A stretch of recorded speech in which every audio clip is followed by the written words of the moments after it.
To attend. Plus, what NBC News has learned about an alarming spike at nursing homes and major news impacting millions with student loans. New trouble for New York Governor Andrew Cuomo, his former aide filing a criminal complaint after that scathing sexual harassment report. How the governor is responding. The Dixie Fire, now the third largest in California's history after destroying a whole town. And we're on the ground in Greece. Thousands fleeing massive fires there. The sixth day of chaos for Spirit Airlines. Hundreds more flights canceled. Spirit's CEO on when things will improve.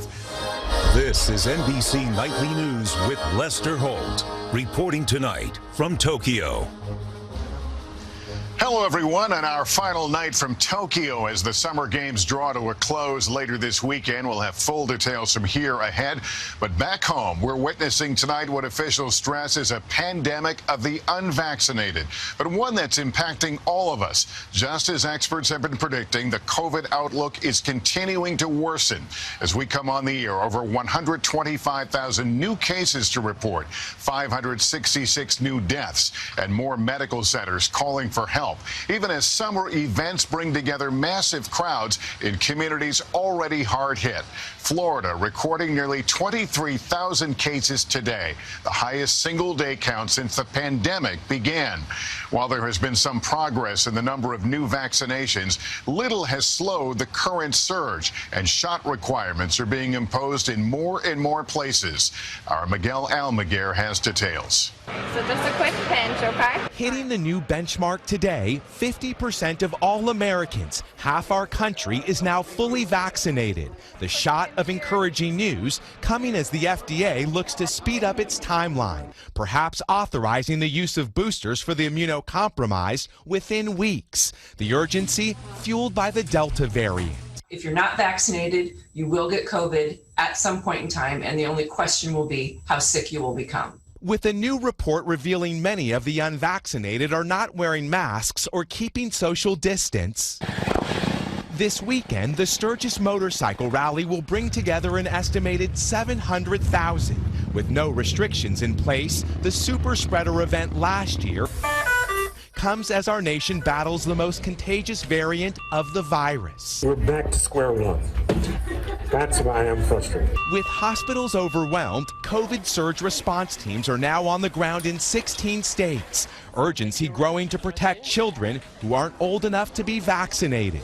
The former Surgeon General tweeting, "Heard a rumor that FDA may authorize vaccines for under 12 much sooner than expected, but there's been no official change in the end of the year timeline. While it's been well documented, children rarely die of COVID. Delta means more will get sick, and the long-term effects remain unknown." We need to make sure, again, we are protecting our children. They need to be wearing masks indoors. We need to make sure that people around them are vaccinated.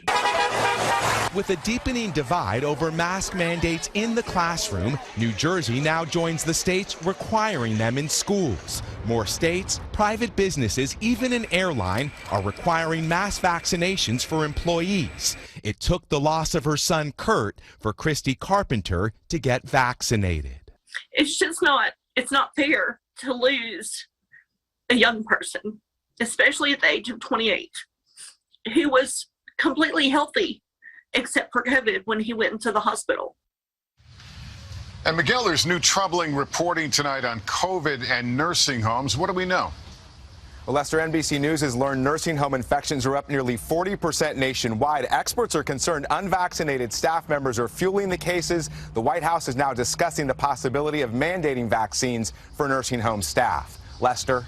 All right, Miguel, thank you. In New York, one of Governor Cuomo's accusers filed a criminal complaint against him as pressure builds for him to resign. Late today, his lawyer spoke out. Our Gabe Gutierrez is in Albany. Tonight, Governor Andrew Cuomo's attorneys are blasting the New York Attorney General's report that accused him of sexually harassing 11 women. This was one-sided, and he was ambushed.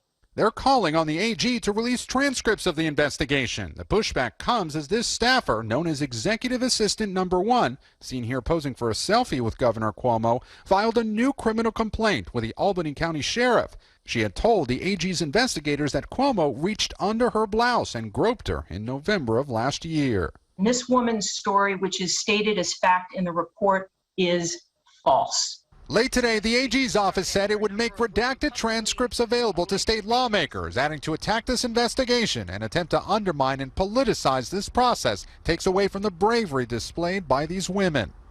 70% of New Yorkers now think Cuomo should resign. 55% say he should be charged with a crime.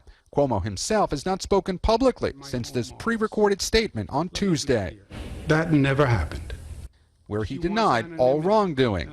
But he has yet to directly address the allegations that he sexually harassed a state trooper assigned to his security detail. I can't give you a timeline, but I know he wants to do it soon.